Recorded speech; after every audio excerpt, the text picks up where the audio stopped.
வெளியூர் பயணமா? ரிசர்வேஷன் கிடைக்கலையா? படிக்கட்டு ஏறி இறங்க ரொம்ப சிரமமா இருக்கா? டிராப் டாக்ஸி புக் பண்ணுங்க. ஒரு வழி கட்டணம் மட்டுமே. டிராப் டாக்ஸி, எங்கும் எப்போதும். பரபரப்பான இந்த சூழ்நிலையில மாண்புமிகு முதலமைச்சர் அவர்கள் மாமதுரைக்கு வருகை தருகிறார்கள். சங்கம் வைத்து தமிழ் வளர்த்த மாமதுரை, 4ஆம் தமிழ்ச்சங்கம் கண்ட மாமதுரை, உலக பிரசித்தி பெற்ற ஜல்லிக்கட்டு தன்னகத்தை கொண்டிருக்கிற மாமதுரை, மீனாட்சி திருக்கல்யாணத்தை மீனாட்சி சொக்கநாதர் குடிக்கொண்டிருக்கிற மாமதுரை, கள்ளழகர் ஆற்றில் இறக்குகிற உலக பிரசித்தி பெற்ற சித்திரை திருவிழா கொண்ட மாமதுரை, திருமலை நாயக்கர் 10 தூண் கொண்டிருக்கிற மாமதுரை, திருமங்கலம் இன்றைக்கு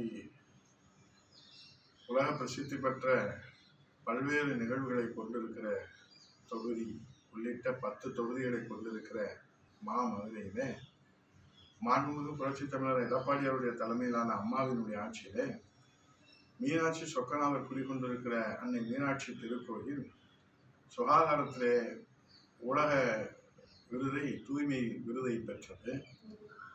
ஆனால் இன்றைக்கு மாமதுரை குப்பை மாநகராக, இன்னும் சொல்ல போனால் கோயில் நகரம் குப்பை நகரமாக ஸ்டாலின் திமுக ஆட்சியில மாறி இருப்பது மதுரை மக்கள் வேதனையை ஏற்படுத்தி இருக்கிறது.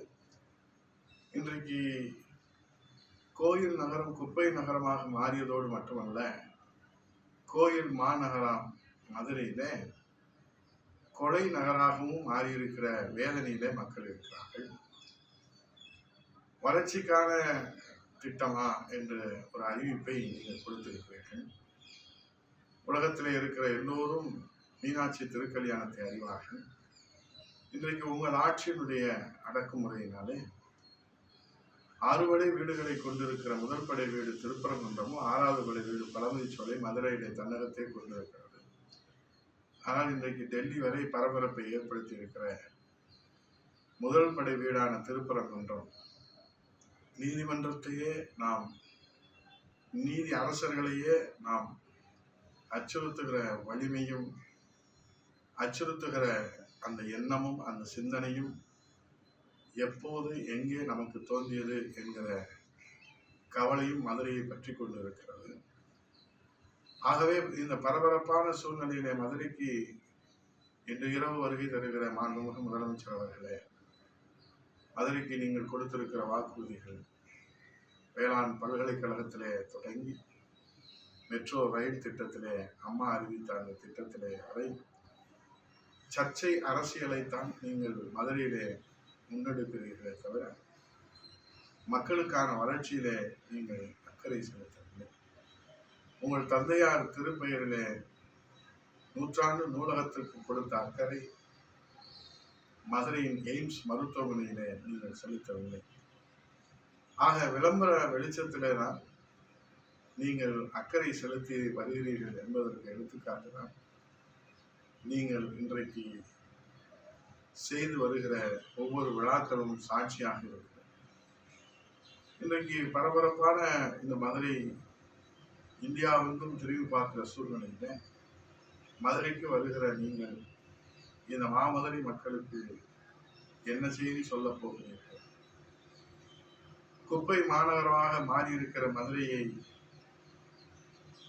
கொலை நகரமாக மாறியிருக்கிற மதுரையை, பின்தங்கிய மாநகராக இருக்கிற மதுரையை, குண்டும் குழியுமாக கொண்டிருக்கிற சாலைகளை கொண்டிருக்கிற மதுரையிலே இன்றைக்கு நிர்வாகம், மேயரும் மண்டல தலைவர்களும் இல்லாமல் முடங்கி போயிருக்கிற அந்த மதுரையிலே இன்றைக்கு இருக்கக்கூடிய இந்த மதுரையிலே தொழில் வளர்ச்சியிலே ஏதேனும் முன்னேற்றம் கண்டிருக்கிறோமா? வேலை வாய்ப்பிலே ஏதேனும் முன்னேற்றம் கண்டிருக்கிறோமா? சட்டம் ஒழுங்கை சீர் செய்வதிலே ஏதேனும் முன்னேற்றம் கண்டிருக்கிறோமா? அல்லது நகரை விரிவுபடுத்துவதிலே ஏதேனும் முன்னேற்றம் கண்டிருக்கிறோமா? புரட்சி தமிழரையா எடப்பாடியார் அவர்கள் வைகை பாதுகாக்க சாலை மேம்பாட்டு திட்டம் கொடுத்தார்கள், ஸ்மார்ட் சிட்டி திட்டம் கொடுத்தார்கள், எய்ம்ஸ் மருத்துவமனை கொடுத்தார்கள், 1000 கோடியில பறக்கும் பாலம் கொடுத்தார்கள், 4 வழி சாலை திருமங்கலத்தில இருந்து கொல்லம் வரை கொடுத்தார்கள், வாடிப்பட்டியில சுற்றுச்சாலை திட்டப்பட்டியிலிருந்து வாடிப்பட்டி வரை சுற்றுச்சாலை கொடுத்தார்கள்.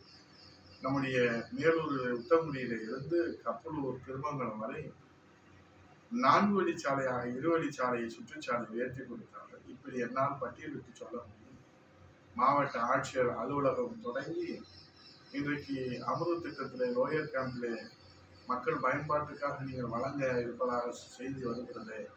அந்த கூட்டு குடிநீர் திட்டத்தையும் புரட்சி தலைவர் ஐயா எடப்பாடியார் தமிழக மக்களுக்கு சொன்னார்.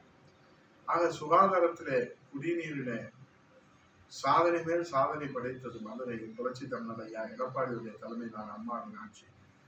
ஆனால் சொல்வதற்கு ஒன்றுமில்லை. உங்கள் ஆட்சியிலே மதுரை குப்பை நகரமாக, கொலை நகரமாக, கோயில் மாநகரம் மதுரை மாறி இருப்பது மதுரை மக்களுக்கு வேதனை. இப்போது சர்ச்சை அரசியலை மட்டுமே முன்னெடுக்கிற நீங்கள்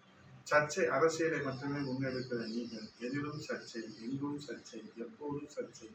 ஆனால் இதற்கு தீர்வு 2026 சட்டமன்ற தேர்தல் புரட்சி தலைவர் ஐயா எடப்பாடியார் தலைமையில மீண்டும் மதுரை மக்களுக்கு விடிவு பிறக்கும் என்கிற நம்பிக்கையோடு காத்திருக்கிறார்கள். வெளிச்சம் பிறக்கட்டும், ஒவ்வொருடைய வாழ்விலும் விளக்கு, தீப விளக்கு எரியட்டும் மழை மீது என்று காத்திருக்கிற மக்களுக்கு நல்ல தீர்வு கிடைக்கும். 2026 நல்ல தீர்ப்பை மக்கள் வழங்குவார்கள் என்று வணங்கி விடைபெறுகிறேன். நன்றி, வணக்கம்.